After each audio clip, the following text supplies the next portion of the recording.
Matapos ngang birahin si Mayor Ampatuan, kinabukasan nito ay kanyang ikinuwento ang 4 na beses ng pagtangka sa kaniyang buhay. Ang ika-4 nga ay ginamitan na siya ng RPG. Galing ako sa muske. Kasi ako, araw-araw nandyan ako sa muske.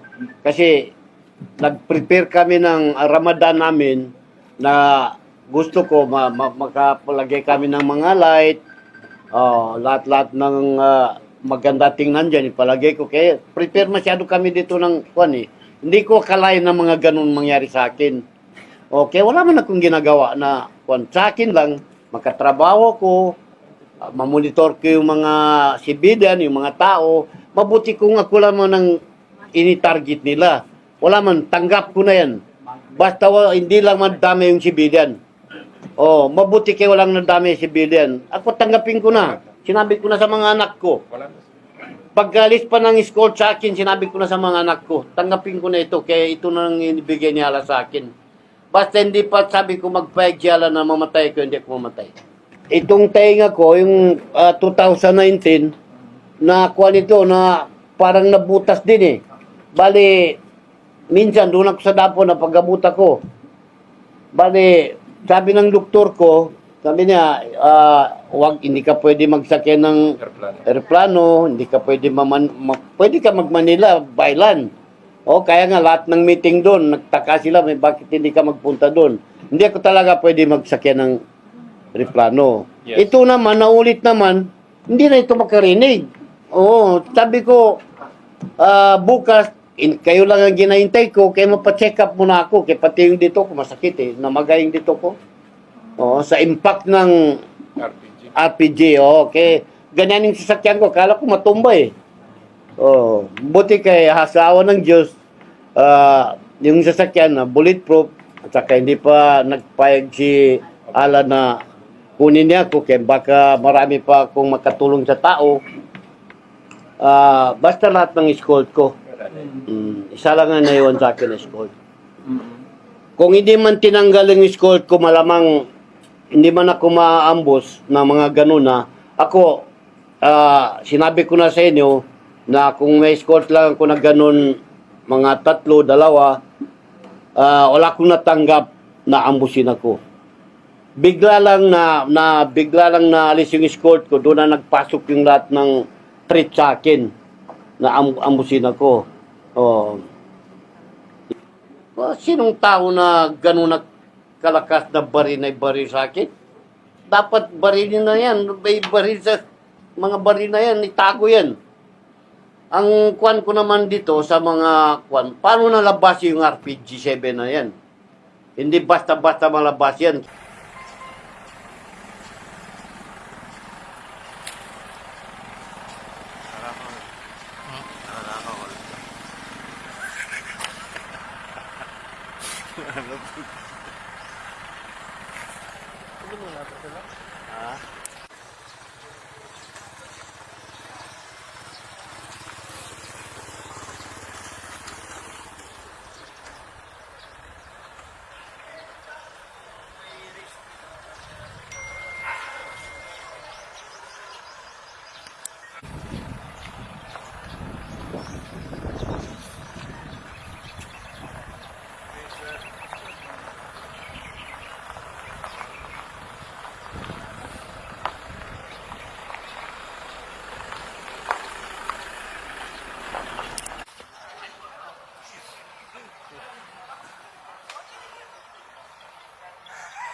Hindi man ako kaubala itong nag-payarin, di ba?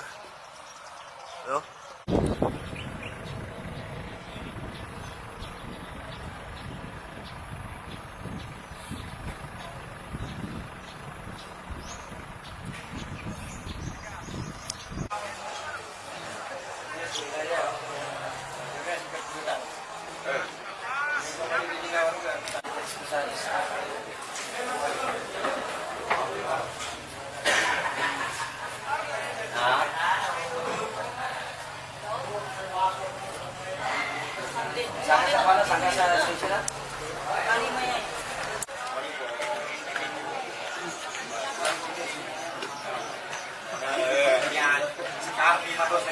Pero wala na.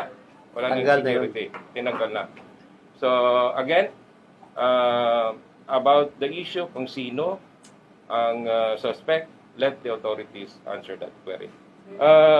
DXMY.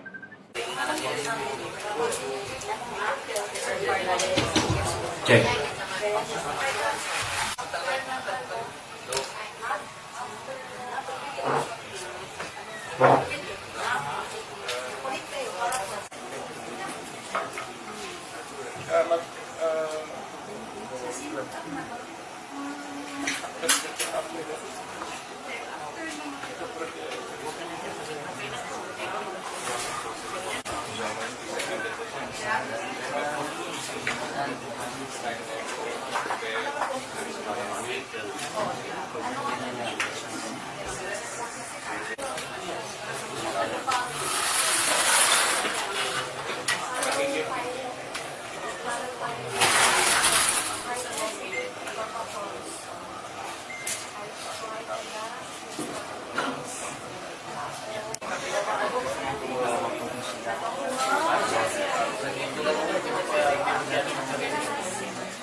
Ano nun sa kumbaga, patok ng RPDC, bawal pa tapos yung ano sir,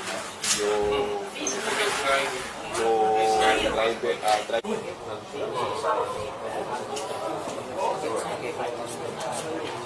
bali yun.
Assalamualaikum Dato. Waalaikumsalam.